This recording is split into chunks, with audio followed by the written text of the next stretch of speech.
isi tak kurang satu apa. Salawat serta salam kita tunjukkan kepada Nabi Agung Muhammad Sallallahu Alaihi Wasallam yang kita tunggu syafaatnya di hari yang nanti. Bapak-bapak, ibu-ibu,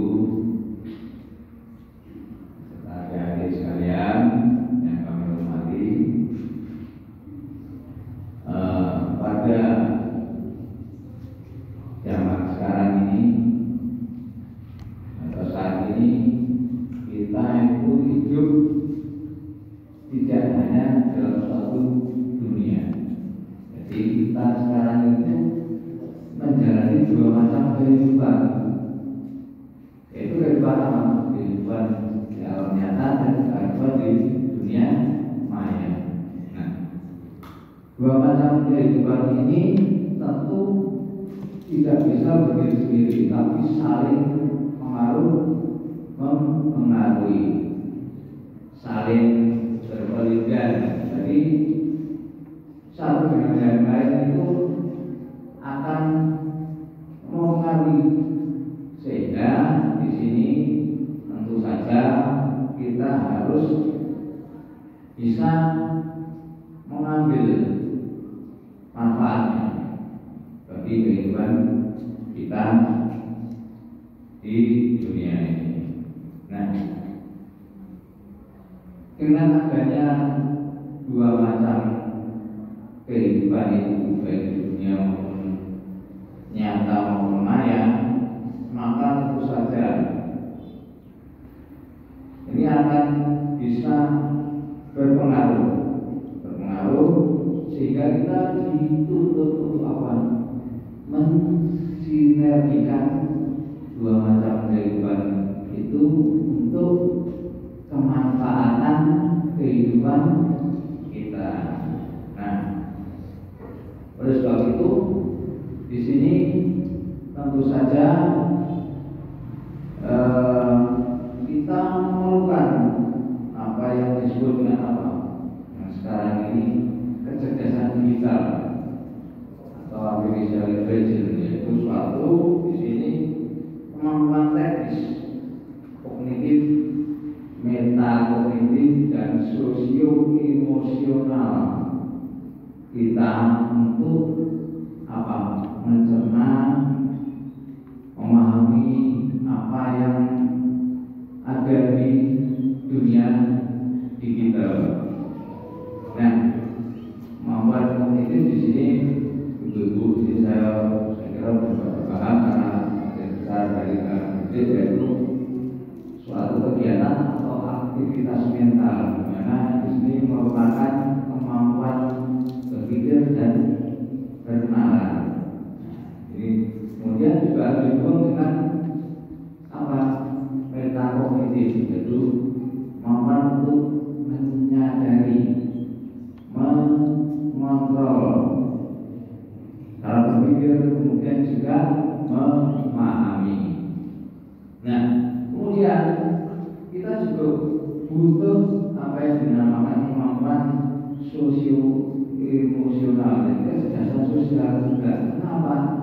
Karena kita saat ini kan tidak bisa lepas dari media sosial.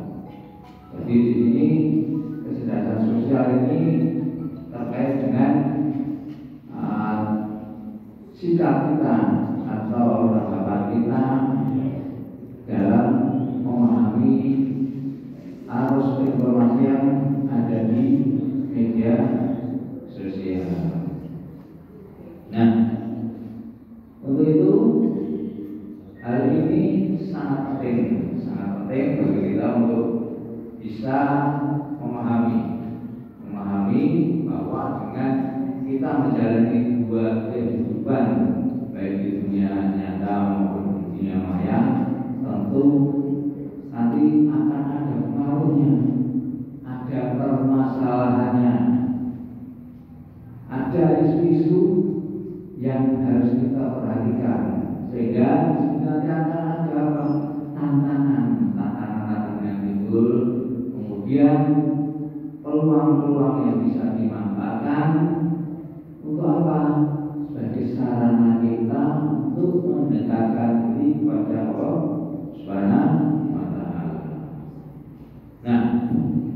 yang serba digital ini akan membawa kemudahan, tapi juga tantangan besar dalam hal menjaga moral dan nilai-nilai Islami. Nah, tantangan moral di sini termasuk juga yang kemampuan menjaga akhlak dan juga keimanan kita. Oleh sebab itu, akhlak yang mulia menjadi fondasi yang penting untuk apa? Membentuk karakter seorang muslim yang sejati. Nah, oleh karena itu hal ini sangat penting dipahami sebagai generasi muda atau generasi milenial, generasi yang kita tahu lahir setelah tahun 90-an. Ini karena kehidupannya sudah kenal sehari-hari, sudah teknologi informasi, teknologi komunikasi, teknologi media sosial sudah semakin maju. Mau tidak mau itu akan terpengaruh.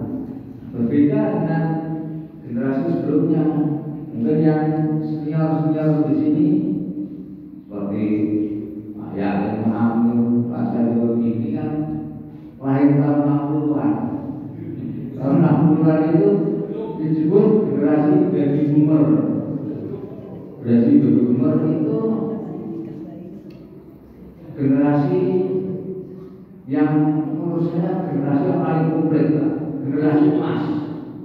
Generasi emas memang mengalami beberapa lompatan teknologi dari yang konvensional, yang manual sampai saat sekarang kita lebih tinggi high-tech itu kita mengalami semua, Pak. Jadi bukan menurut saya generasi emas. Tapi kalau generasi yang setelahnya, generasi milenial atau generasi yang sekarang disebut Z itu merupakan generasi pertama yang hidupnya itu tergantung ataupun sangat familiar dengan akses internet yang luas dan juga informasi-informasi yang berseliweran di dunia kita. Maka mau tidak mau kita harus menitikberatkan atau memperhatikan anak-anak kita itu, termasuk generasi Z ini. Nah, kalau yang generasi yang lalu ini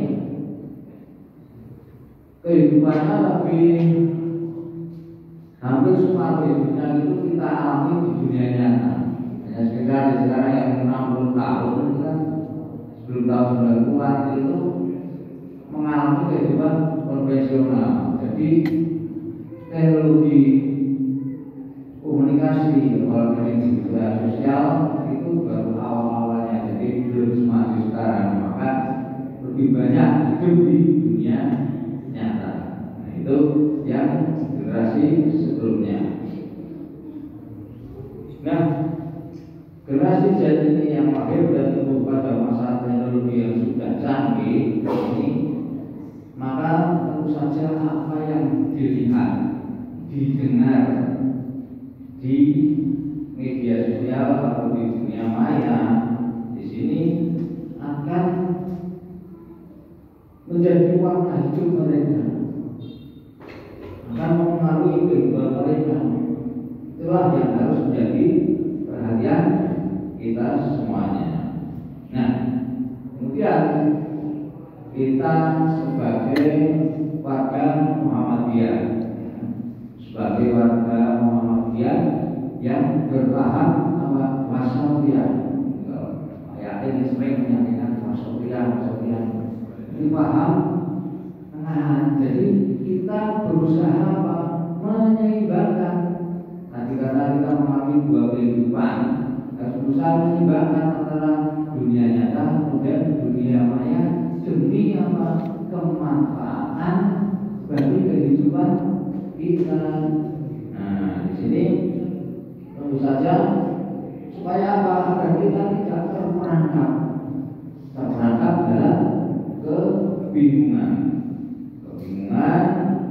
budaya dunia serta informasi yang menyesatkan di dunia digital atau di dunia maya. Nah, oleh karena itu dengan adanya tadi yang saya sebutkan, adanya isu-isu yang harus diperhatikan baik berupa tantangan, peluang, kemudian tentu saja kita harus mengambil langkah-langkah untuk apa? Untuk mencari solusi. Kita harus mencari cara atau strategi bagaimana mengatasi fenomena yang terjadi saat ini. Nah, oleh sebab itu ada suatu konsep yang disebut dengan apa? Hijrah digital. Nah, hijrah digital di sini sebagai solusi untuk membantu muslim milenial agar apa? Agar tetap istiqomah di tengah beragamnya arus informasi di dunia maya. Dan selanjutnya, hijrah digital ini bukan hanya sekadar berpindah dari suatu platform ke platform yang lainnya, tetapi apa? Merupakan proses transformasi diri, ya kan, untuk menjadi hal yang lebih baik dengan memanfaatkan teknologi tersebut. Nah, sebagai apa? Sebagai sarana kita untuk meningkatkan diri kepada Allah Subhanahu wa Ta'ala. Dan kegiatan hari ini mencakup bagaimana seseorang itu mengelola konten yang dikonsumsi sehari-hari. Kemudian aktivitas internalnya yang berhubungan dengan online tadi, interaksi online-nya, serta penggunaan media sosial untuk tujuan yang lebih positif dan mengembangkan dakwah amar ma'ruf nahi mungkar. Nah, oleh karena itu pada kesempatan ini untuk menjawab apa yang jadi isu-isu tadi, permasalahan tentang bagaimana kita menjalani kehidupan baik di dunia maya maupun di dunia nyata, maka tema kita kali ini saya mengambil tema tantangan milenial menjaga moral di era digital. Nah, selanjutnya Bapak dan Ibu jamaah kajian keluarga Sakinah rahimahullah, tadi sudah sebagai mukadimah telah saya sebutkan beberapa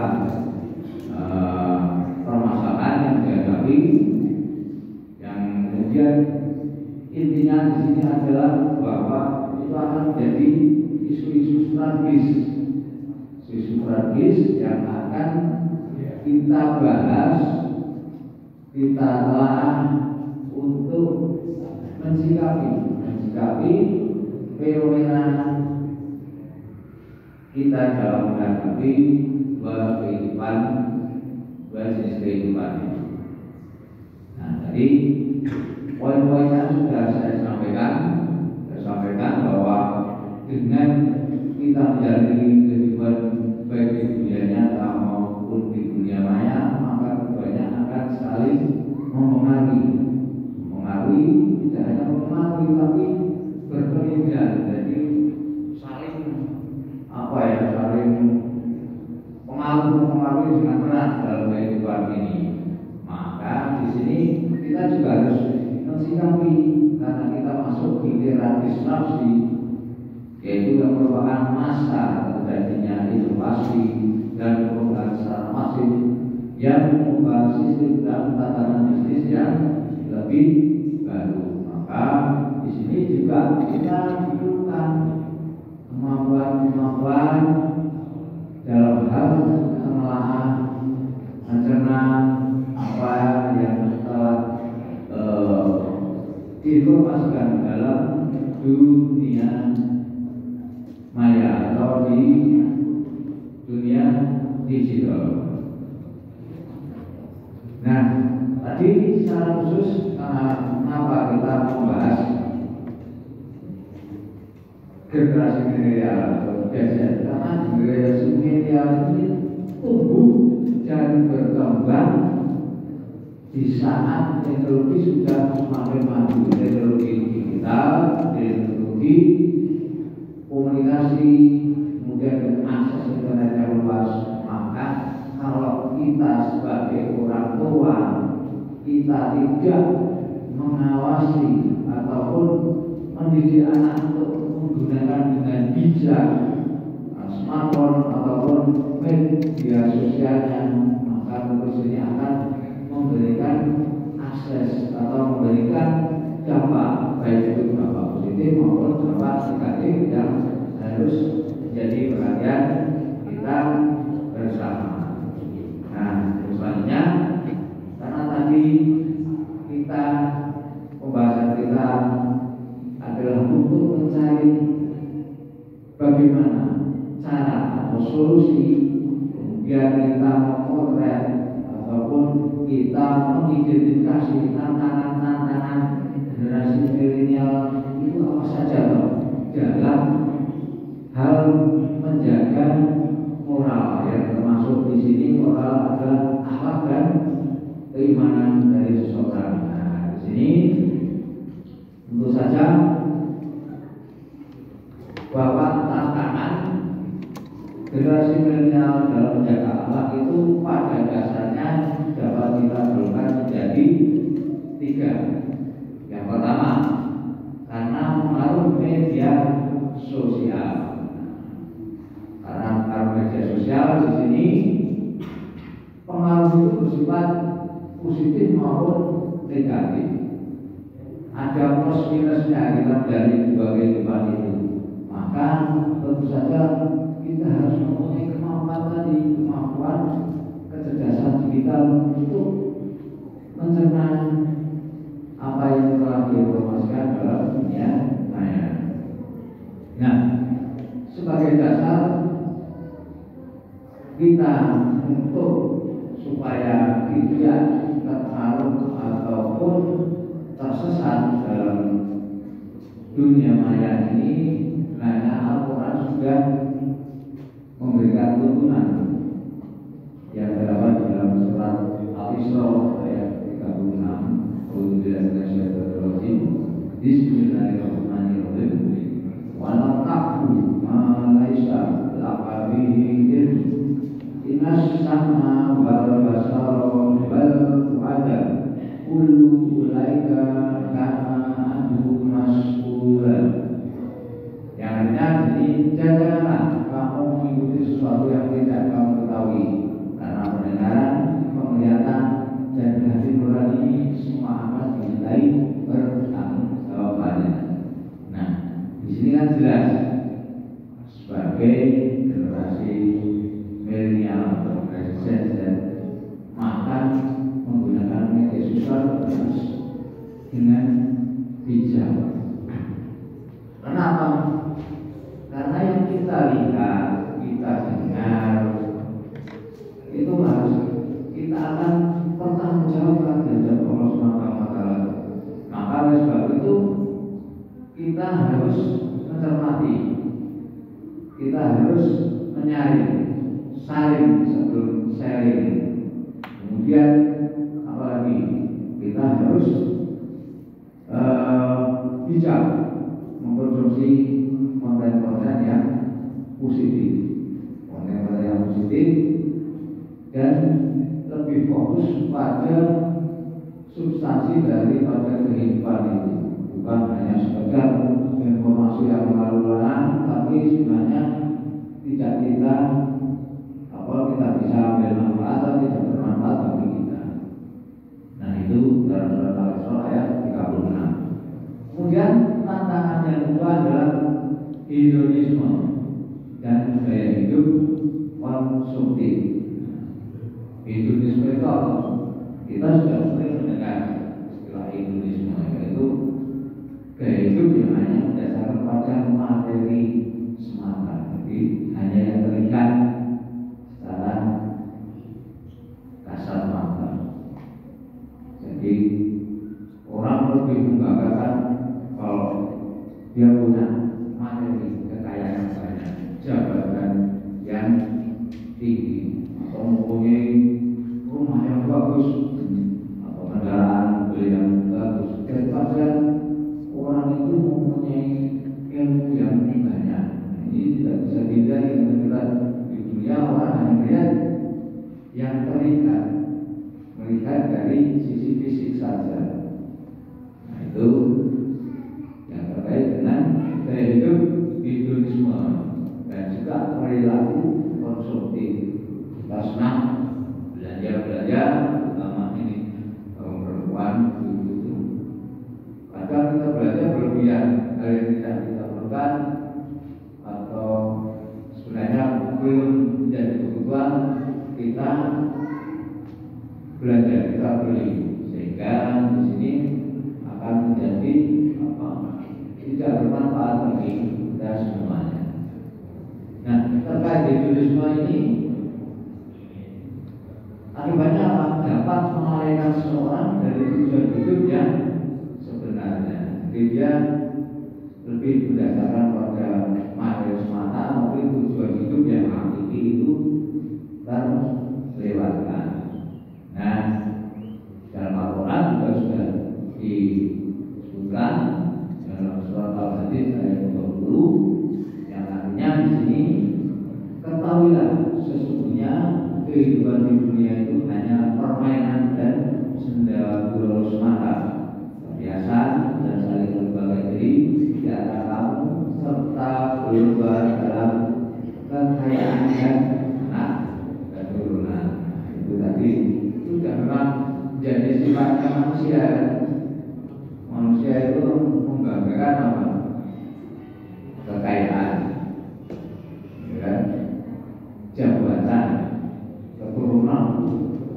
Anak saya itu bisa menjadi pejabat, atau anak saya itu menjadi petani. Biasanya lantaran seperti itu, tapi kan itu manusiawi, tidak asal bahwa kita tidak lupa tujuan hidup kita yang hakiki.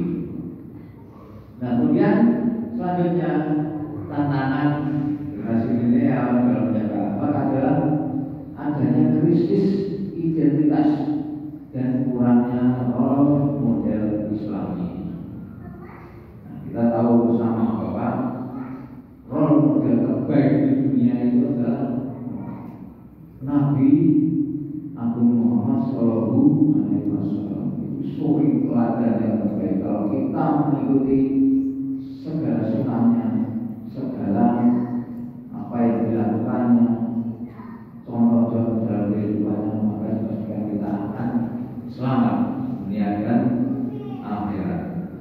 Nah, hari ini disebutkan dalam surat Al-Ahzab 21. Bismillahirrahmanirrahim. Laqad kana fi Rasulillahi uswatun hasanatun liman kana yarjullaha wal yawmal akhir wa asqarullaha katsira.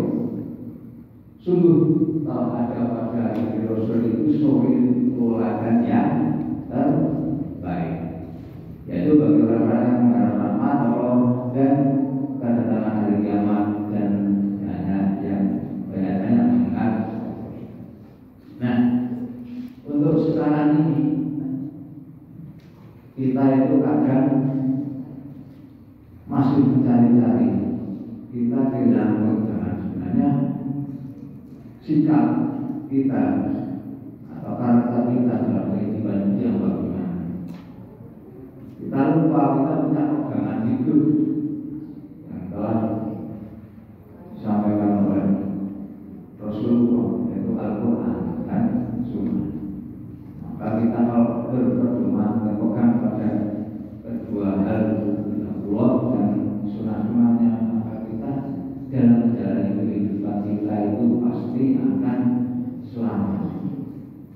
Dan sekarang ini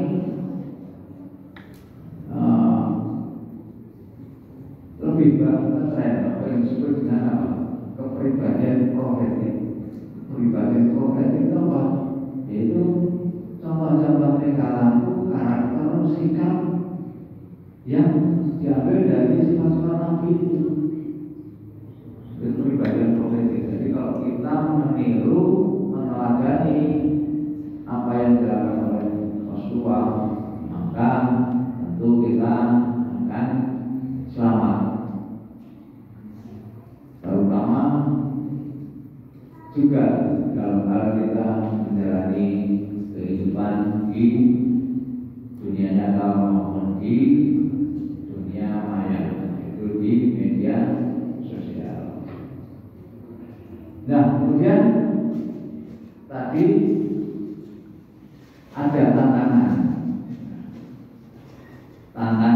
Kalau tantangan itu kan perlu juga kita respon bagaimana cara mengatasi tantangan itu, bagaimana strateginya kita menjaga moral di era modern kita ini. Maka di sini saya sampaikan ada beberapa strategi yang dapat kita tempuh. Bagaimana kita cara menjaga akhlak di era digital, era modern ini, terutama bagi generasi muda, generasi Z. Yang pertama, jadi yang pertama memperkuat iman dan takwa atau intan, yaitu menjaga hubungan yang kuat dengan Allah Subhanahu wa Ta'ala melalui ibadah yang konsisten. Jadi tidak bisa dihindari bahwa kalau kita ingin selamat dunia dengan akhirat, baik di dunia nyata maupun di dunia maya, tentu jasad kita harus punya interaksi, hubungan yang kuat dengan Allah melalui ibadah yang konsisten. Maka sikap kita akan terjaga. Itu otomatis kalau kita melaksanakan sholat tepat waktu dan ibadah maupun yang lain, itu otomatis sikap perilaku kita akan dijaga oleh Allah Subhanahu wa Ta'ala. Kemudian strategi yang kedua adalah bijak dalam bermedsos, bermedia sosial. Itu dengan cara apa? Menggunakan medsos untuk menyebarkan kebaikan dan hindari konten yang merusak moral. Nah, sini kita tahu bahwa di media sosial itu banyak sekali informasi, banyak sekali katakanlah informasi yang berseliweran di media sosial. Nah, apakah semua informasi itu cocok bagi kita ataupun akan bermanfaat bagi kita? Itu belum tentu. Maka oleh sebab itu kita harus harus bijak. Kita harus mengkonsumsi konten-konten yang sekiranya itu akan bermanfaat bagi kehidupan kita. Jangan lupa ya konten-konten yang negatif. Sekarang memang sudah bisa dihindari karena sudah interaksi online. Anak kecil pun tanpa disadari sekarang kalau kita buka smartphone itu kan yang muncul aplikasi judi online, ya kan?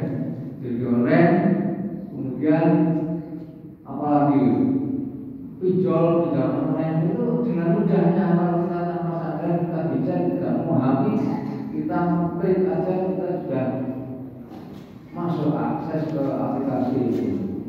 Maka di sini memang harus diperlukan kehati-hatian, kita bijak dalam bermedia sosial. Kemudian situs-situs yang terlarang.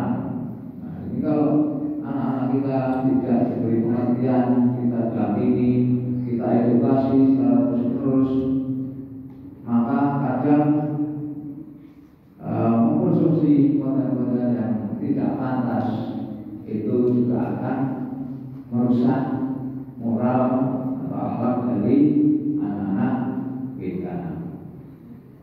Kemudian strategi selanjutnya yang ketiga yaitu membangun lingkungan positif.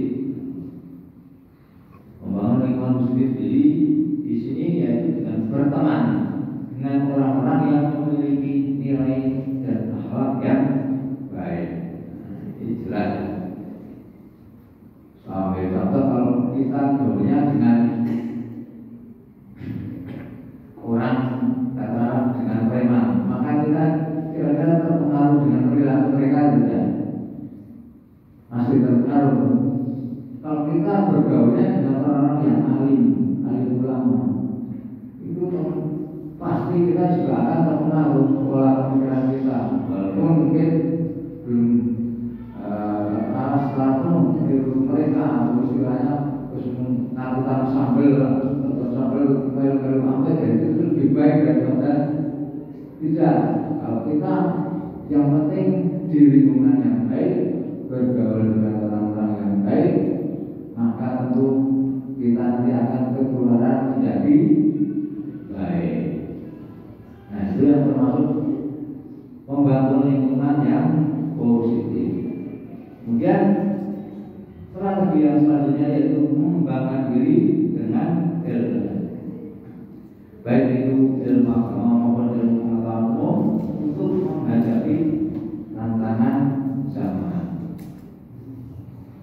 Tantangan zaman sekarang ini sudah multidimensional. Jadi kita ini tidak cukup hanya mempunyai satu kemampuan saja. Karena orang ini harus mempunyai multi talenta. Karena apa? Batas-batas sekarang baik kemampuan ataupun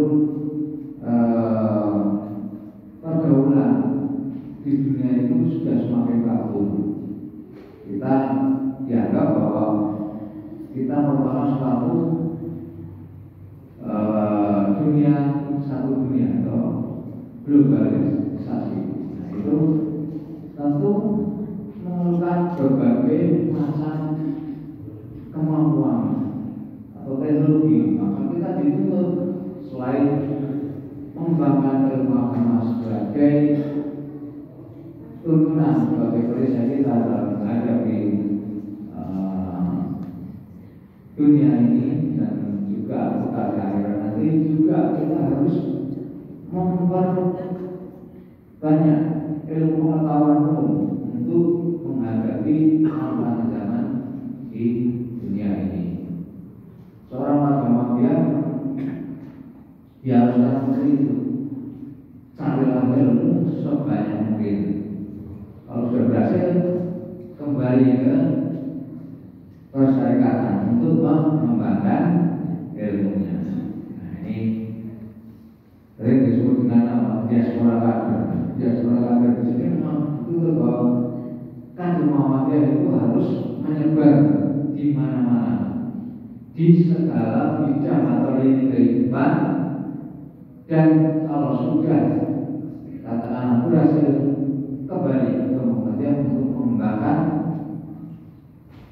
memajukan Muhammadiyah, kemudian menjadi dakwah amar ma'ruf nahi munkar. Kemudian strategi selanjutnya yaitu yang kelima, yaitu dengan meneladani Rasulullah Muhammad Shallallahu Alaihi Wasallam. Yaitu dengan apa? Mengikuti akhlak dan sikap beliau sebagai role model yang terbaik. Tadi sudah saya sebutkan dalam surat tadi bahwa suri teladan yang terbaik adalah terdapat pada Rasulullah. Jadi menjaga lagi dengan derasnya arus informasi modernisasi memang tidak mudah. Tapi bukan berarti hal itu mustahil. Kita harus berusaha terus-menerus untuk bertransformasi ke arah yang lebih baik. Maka dengan tekad yang kuat, pemahaman agama yang baik, serta lingkungan yang mendukung, maka generasi milenial dapat menjadi cahaya di lingkungan sekitarnya. Nah, itu yang harus kita tanamkan secara terus pada anak-anak kita, terutama yang generasi milenial. Kemudian tadi yang terkait dengan bagaimana tantangan akhlak dan kemudian bagaimana strategi untuk mengatasinya. Karena tadi saya sebutkan di awal bahwa untuk menjaga moral di sini termasuk juga tentang akhlak dan juga keimanan seseorang. Maka di sini juga ada tantangan iman. Tantangan iman di era media sosial yang harus kita cari bersama-sama, kita atasi supaya kita selamat dalam menjalani kehidupan di media sosial. Nah, apa saja tantangan iman di era media sosial? Di sini ada kurang lebihnya 3 di sini. Yang pertama adalah karena overload informasi. Maksudnya overload informasi adalah arus informasi yang melimpah dan tidak terbentuk, bisa membuat kita kehilangan fokus pada hal-hal yang benar penting bagi kita. Kita tahu bersama bahwa kalau kita membuka suatu media sosial, maka di situ banyak sekali informasi. Apalagi kita mengikuti komunitas-komunitas grup WA ataupun Facebook ataupun Twitter, pastilah lebih banyak lagi informasi yang diberikan. Nah, melimpahnya informasi di dunia media sosial ini, tentu saja kalau kita tidak bijak malah menimbulkan kebingungan karena kita tidak fokus pada hal-hal yang benar penting dan bermanfaat bagi kita. Jadi semua informasi ditelan mentah-mentah tanpa ada suatu tindakan evaluasi ataupun validasi dari kita, apakah benar informasi itu benar-benar atau hanya bohongan atau menyesatkan. Maka kita harus melakukan tindakan apa yang disebut validasi, klarifikasi. Kalau di Islam disebut dengan proses tabayun, cek and recheck. Kita pastikan bahwa informasi itu dari sumber-sumber yang benar-benar kompeten, sumber-sumber yang benar berwenang. Kalau kita mengkonsumsi ataupun menolak mentah-mentah informasi yang diberikan, kemudian kita menyebarkan berita tersebut ke orang lain atau dalam suatu komunitas berbeda dan lain-lain, itu kita ikut berdosa. Itu di hadapan Allah itu kita akan berdosa. Di dunia pun akan menerima sanksi apa? Kita dianggap menyebarkan apa? Hoax. Dianggap menyebarkan hoax sehingga kita nanti akan terkena masalah. Mengenai pasal-pasal ITE itu kalau sekarang itu, maka di sini kita harus berhati-hati. Sharing sebelum sharing, kita validasi dulu bahwa benar-benar informasi itu dari sumber-sumber yang dapat dipertanggungjawabkan. Kemudian yang kedua, tantangan iman di era media sosial adalah terkait budaya FOMO. FOMO itu apa? Merupakan singkatan Bapak Ibu sama KS 2002. FOMO ini adalah fear of missing out. Jadi di sini artinya adalah ketakutan karena tertinggal dari suatu tren ataupun suatu peristiwa penting yang terlewatkan. Nah ini, atau kalau sekarang istilahnya apa? Takut ketinggalan zaman. Ini ada informasi itu kok saya nggak ngerti. Oh ini juga pun apa ya?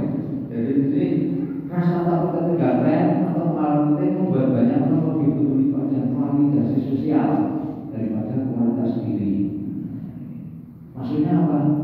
Kadang kita juga kalau ada sesuatu yang menarik kemudian diviralkan dan kita juga menjadi followernya, ikut mengamini apa yang diviralkan itu, ya berarti ini kan ini aja viral, banyak orang yang katakan membicarakan, melihat, mendengar, ini berarti ini sangat katakanlah di dunia maya itu sangat berpengaruh. Maka peran seorang YouTuber sekarang ini sangat penting sekali.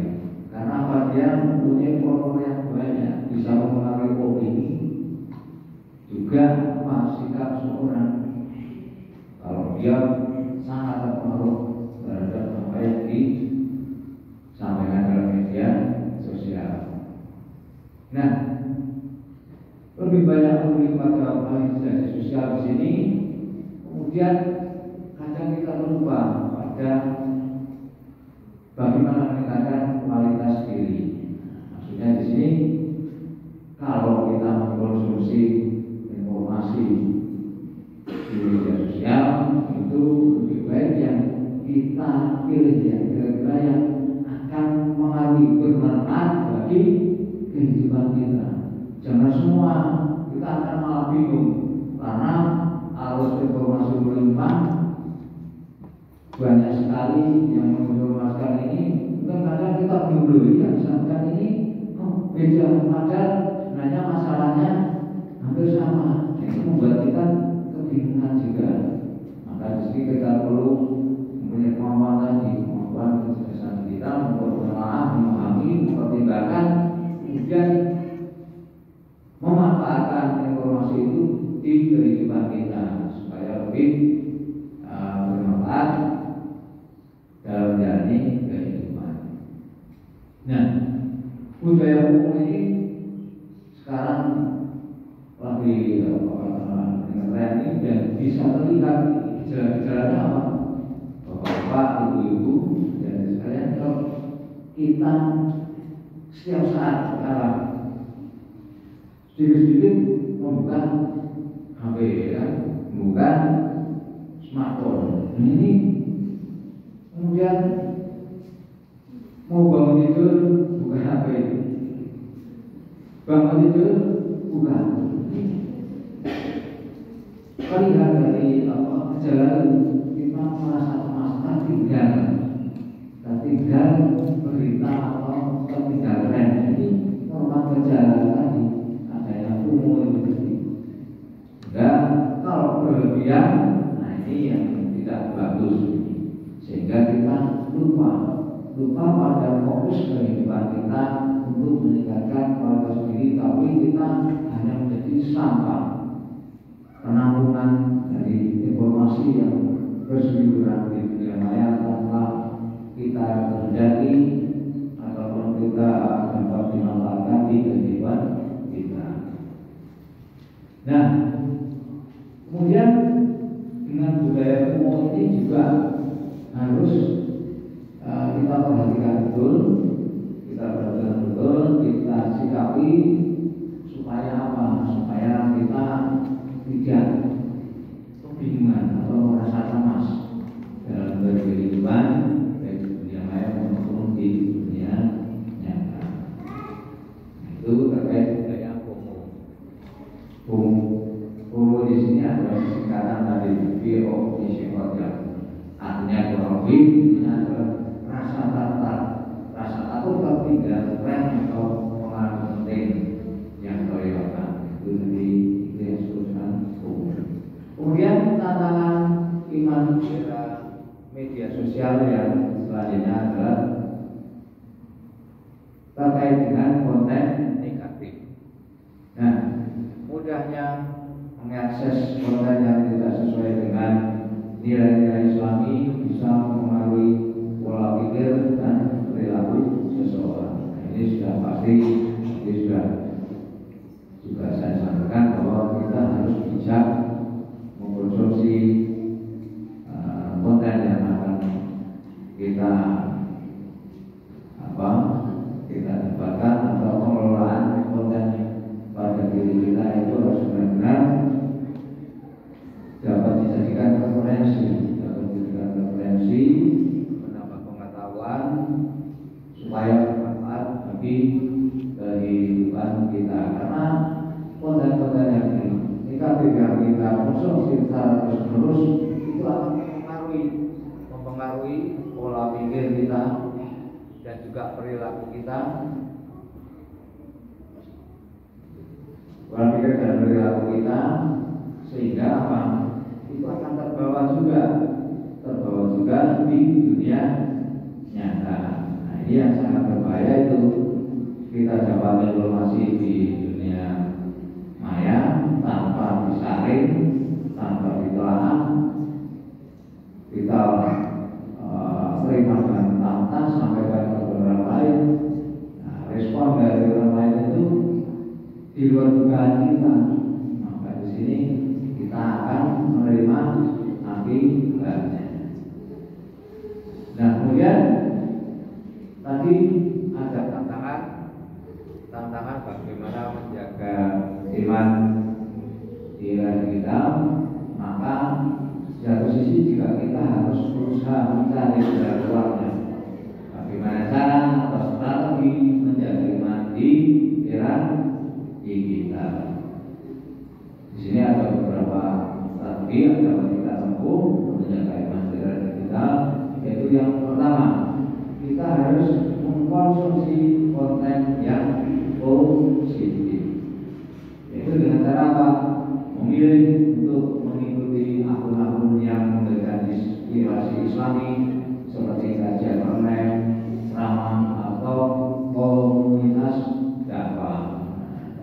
Dengan kita memproduksi konten-konten yang positif, maka ilmu kita akan bertambah, bermanfaat bagi kita, juga akan menjaga akhlak kita, iman kita, sehingga kita bisa menyebarkan berdakwah makhluk kebaikan bagi kehidupan kita. Jadi intinya bahwa konten positif akan memberikan dampak positif bagi kita kalau kita bisa mengambil apa-apa yang disampaikan dan bermanfaat bagi kita semuanya. Nah, kemudian strategi yang kedua adalah manajemen waktu digital. Nah, manajemen waktu digital ini terkait dengan bagaimana kita menetapkan batasan waktu untuk menggunakan media sosial dan memastikan ada waktu kita untuk beribadah tanpa gangguan.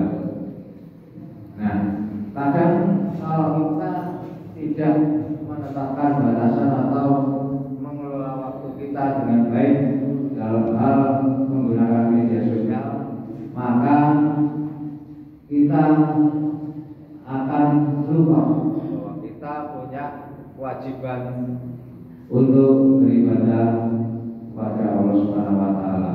Maka oleh karena itu manajemen waktu digital ini sangat penting bagi kita supaya apa? Kita tidak melewati batas. Kita bermedia sosial sampai lupa waktu kita, sehingga lupa kita punya kewajiban beribadah kepada Allah. Nah, yang tidak kita kehendaki itu. Jadi bermedia sosial tapi melupakan ibadah yang justru menjadi kewajiban utama bagi kita dalam menjalani kehidupan baik di dunia maupun di akhirat, apalagi dalam kaitannya dengan media sosial tersebut. Kemudian yang ketiga, bagaimana strategi menjaga iman kita adalah berinteraksi dengan niat baik. Di sini yaitu dengan menggunakan media sosial untuk menyebarkan pesan-pesan kebaikan, berdakwah dan mendukung sesama muslim. Kalau kita menggunakan media sosial untuk menyebarkan pesan kebaikan, berdakwah mengumumkan, nah itu yang kita hendaki bersama. Jadi akan bermanfaat bagi keimanan kita. Sambil itu juga mendukung kegiatan-kegiatan yang berkaitan dengan mendukung sesama muslim. Misalnya apa? Kita tahu bahwa saudara kita di Gaza yang mengalami perang dan mengalami penderitaan.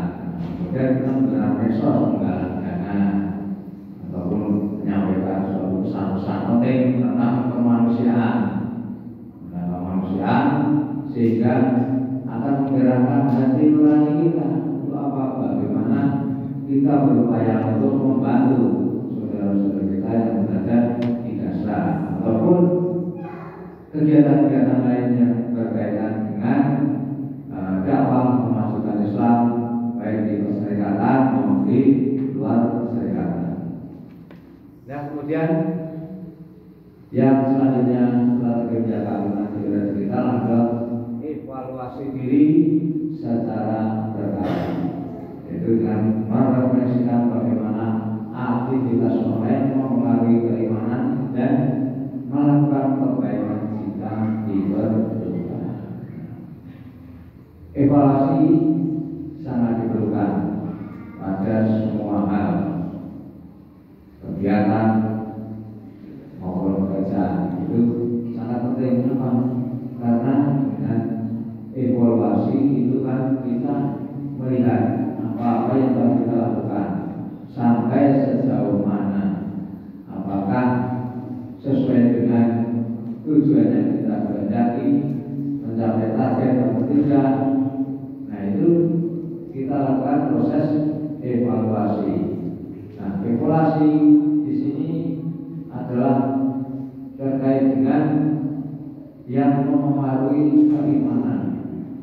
Jadi kalau dengan evaluasi kita lihat apakah ini akan mempengaruhi keimanan kita, meningkat atau tidak. Nah kita lakukan secara terus-menerus sehingga kita akan melakukan muhasabah, berusaha memperbaiki dan meningkatkan di kesempatan-kesempatan yang akan datang. Nah, itu terkait dengan evaluasi diri secara berkala. Kemudian yang kelima, strategi menjaga iman kita adalah komunitas online sebagai support system. Nah, komunitas online di sini sekarang sudah banyak sekali. Kalau kita lihat, jadi ada macam-macam grup WA, ada grup Facebook, ada grup Twitter, yang sudah macam-macam lagi. Sekarang dengan perkembangan media sosial itu setiap saat akan berubah atau nambah. Nah, bergabung dengan komunitas muslim di dunia maya bisa menjadi motivasi tambahan seperti grup kajian online, podcast Islami, hingga aplikasi pengingat waktu sholat atau kegiatan ibadah lainnya dapat membantu menjaga rutinitas ibadah meski di tengah kesibukan. Nah, gunakan media sosial dengan baik untuk manfaat sebesar-besarnya. Kalau dalam kaitannya dengan keimanannya saja banyak sekali. Kalau di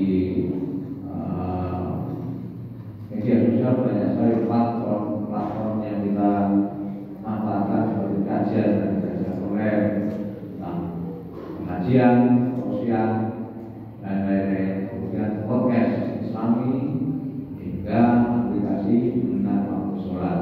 Nah, kalau sering kita kan kalau di HP kita itu setiap memasuki waktu sholat itu akan berbunyi, mengingatkan kita itu bahwa itu sudah masuk waktunya masuk sholat dulu, sholat asar dan lain-lain.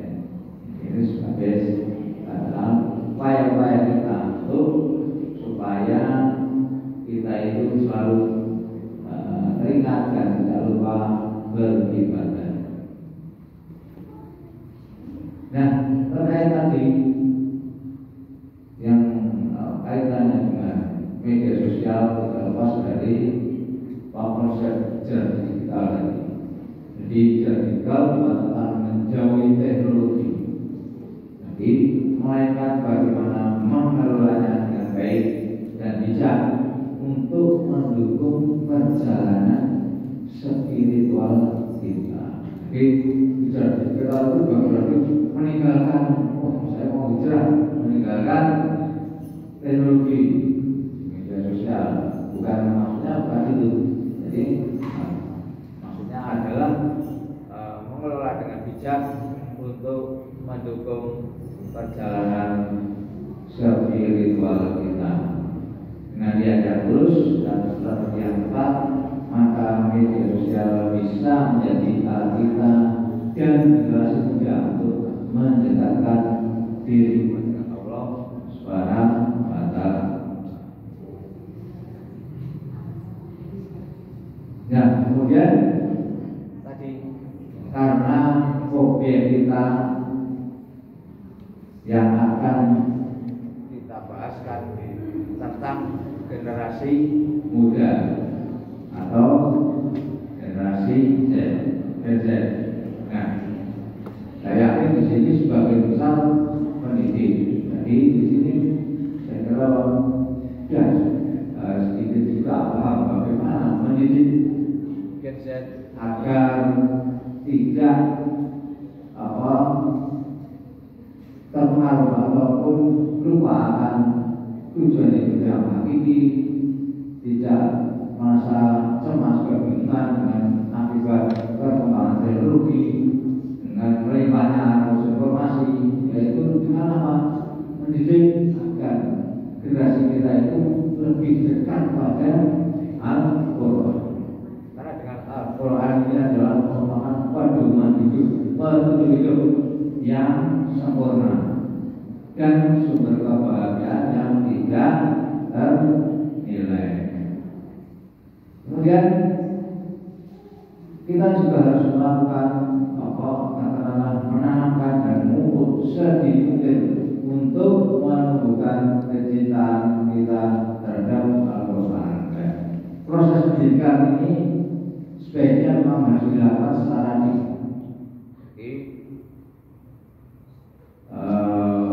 ibu-ibu, bapak guru ini, guru TK itu sangat mulia karena dia merupakan pendidikan yang di saat-saat usia dini pengaruh sesuatu itu sangat besar.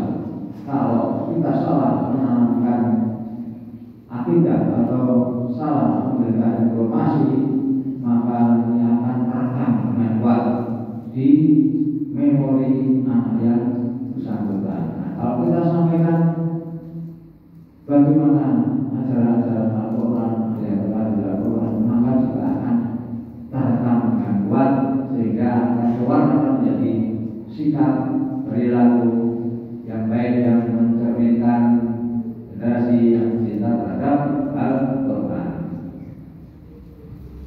Nah, dalam mendekatkan diri kepada Allah, kepada Al-Quran, bagi generasi muda, milenial, generasi Z yang berpotensi dan tantangan itu tentu saja harus ada caranya bagaimana kita mencinta generasi muda agar lebih dekat dengan Al-Quran.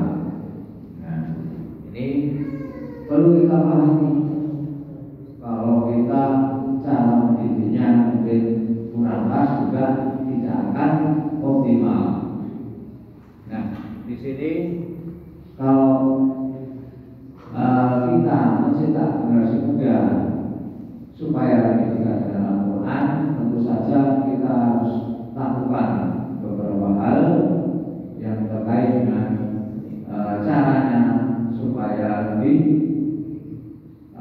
efektif dan optimal. Yaitu yang pertama dengan yang kita pahami, yaitu bahwa untuk mencetak generasi muda dekat dengan Al-Quran, yaitu yang pertama kita harus memahami Al-Quran sebagai sumber petunjuk hidup. Nah, hal ini disampaikan dalam Al-Quran surat Al-Baqarah ayat 2. A'udzubillahi minasyaitonirrajim. Bismillahirrahmanirrahim. Zalikal kitabu la raiba fihi hudan lil muttaqin. Kitab ini atau Al-Quran tidak ada keraguan di dalamnya, petunjuk bagi orang-orang yang bertakwa. Jadi di sini Al-Quran adalah kitab atau pedoman hidup, tidak hanya sebagai petunjuk hidup, tetapi juga sebagai panduan untuk setiap aspek kehidupan, mulai dari hubungan antar sesama, tata cara beribadah, hingga cara kita menghadapi ujian. Jadi dalam Al-Quran itu sebenarnya sudah lengkap, itu adalah panduan atau pedoman yang paripurna. Kalau kita mengikuti apa-apa yang disampaikan dalam Al-Quran, maka dipastikan itu adalah kita tidak akan tersesat. Tidak akan tersesat karena Al-Quran adalah merupakan petunjuk hidup bagi kita semuanya. Terutama di era informasi ini yang kita kadang mengalami kebingungan, kita kehilangan arah dan tidak fokus pada apa yang menjadi tujuan hakiki dari hidup kita di dunia. Nah, kemudian cara yang kedua, bagaimana mencetak generasi muda agar dekat dengan Al-Quran, yaitu dengan cara menumbuhkan rasa cinta kepada Al-Quran. Nah, hal ini ada suatu kisah dalam Al-Quran yang terdapat dalam surat Al-Kahfi ayat 13. A'udzubillahi minasyaitonirrajim. Bismillahirrahmanirrahim. Nahnu naqussu 'alaika naba'ahum bil haqq innahum fityatun amanu bi rabbihim wa zidnahum hudan. Yang artinya di sini sesungguhnya mereka adalah pemuda-pemuda yang beriman kepada Tuhan mereka dan kami tambahkan petunjuk kepada mereka. Nah, surat Al-Kahfi ini dalam tafsir Al-Quran itu mengisahkan tentang bagaimana kisah beberapa pemuda yang melarikan diri dari kaumnya yang musyrik, kaumnya yang mengalami kemusyrikan, kemudian dia terjebak dalam suatu gua. Nah, kemudian karena dia para pemuda itu tetap menjaga iman dan akhlaknya dari kaumnya yang musyrik itu, yang masih mengadakan kesyirikan itu, dia dilindungi oleh Allah dengan diselamatkan dalam suatu ruang yang kemudian ditidurkan beberapa saat, yang menurut kisah itu beberapa hari, tapi ternyata itu sudah ratusan tahun. Bapak itu sudah ratusan tahun dia tertidur di situ. Tapi ini kuasa Allah, kalau mau besar ada yang tidak mungkin itu pasti mudah. Ya, kemudian setelah dibangunkan ternyata itu zaman sudah berubah. Zaman sudah berubah, kaumnya itu sudah tidak ada lagi, dan kehidupan juga sudah lebih baik dalam sisi keimanan. Nah, kemudian pelajaran dapat kita ambil dari surat Al-Kahfi ayat 13 adalah apa? Jika pemuda itu menjaga iman dan akhlaknya dengan baik dari segala kemusyrikan, maka pasti akan dilindungi oleh Allah Subhanahu wa Ta'ala, akan diselamatkan baik di dunia maupun di akhirat. Nah, itu yang pelajaran yang dapat kita ambil dari surat Al-Kahfi ayat 13. Kemudian selanjutnya cara ataupun bagaimana kita mendekatkan pada Al-Quran, yaitu mengamalkan ajaran Al-Quran di dalam kehidupan sehari-hari.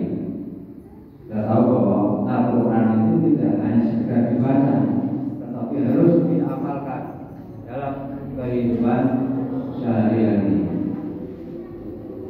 Nah, dalam surat Al-Imran ayat 10 juga disebutkan, saya yang tahu di sini bahwa yang artinya bahwa disebutkan di situ, kamu adalah umat yang terbaik yang dilahirkan untuk manusia, menyuruh pada yang ma'ruf dan mencegah dari yang mungkar, dan beriman kepada Allah.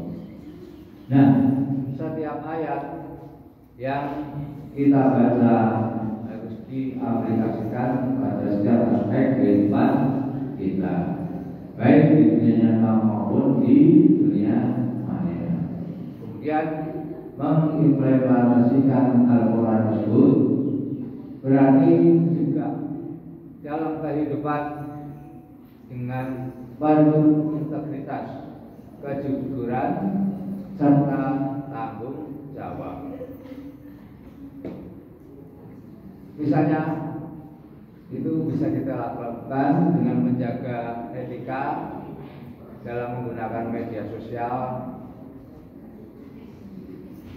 berbicara dengan baik kepada orang lain, dan menjadi pribadi yang bertanggung jawab dalam setiap tindakan. Kemudian selanjutnya, bagaimana cara kita mendidik generasi muda adalah dengan memanfaatkan teknologi untuk menyebarkan Al-Quran. Generasi muda atau yang sekarang disebut dengan gadget berpeluang menyebarkan pesan Al-Quran melalui media sosial, blog ataupun platform digital lainnya. Kemudian memanfaatkan teknologi itu untuk apa? Berbagi ilmu, kemudian menginspirasi orang lain untuk mendekatkan diri kepada Allah Subhanahu wa Ta'ala dengan membuat konten yang mengedukasi diri dan mencerahkan orang lain tentang nilai yang dalam Al-Quran. Maka itu akan kita menjadikan bahwa generasi muda itu menjadi lebih baik. Ada suatu kata Arab yang mengatakan bahwa pemuda hari ini itu adalah pemimpin di masa yang akan datang, atau yang disebut dalam bahasa Arab Subhanul Yaum Rijalul Qad, yang artinya pemuda hari ini adalah pemimpin di masa yang akan datang. Para pemuda menjadi tulang punggung dan harapan dari suatu peradaban. Maka harus kita jaga generasi kita untuk terus-menerus mencintai, mengamalkan, dan menyebarkan Al-Quran, sehingga akan lahir dan tumbuh generasi yang lebih baik, yang tidak hanya sukses di dunia, tapi juga sukses di akhirat. Nah, itulah beberapa hal yang perlu kita perhatikan dalam kajian kita kali ini, bahwa kita dalam menjalani dua macam kehidupan itu memang harus betul-betul hati-hati, harus bijak bagaimana cara mengatasi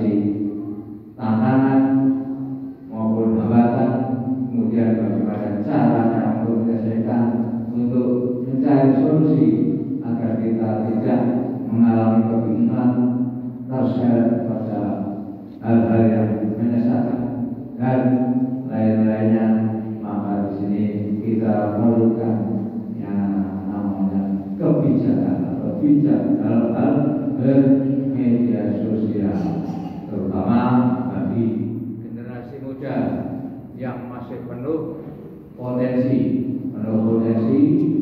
jika masih berkembang lebih lanjut untuk bisa nantinya menjadi pemimpin ataupun menjadi pelaku sejarah pada peradaban yang akan datang.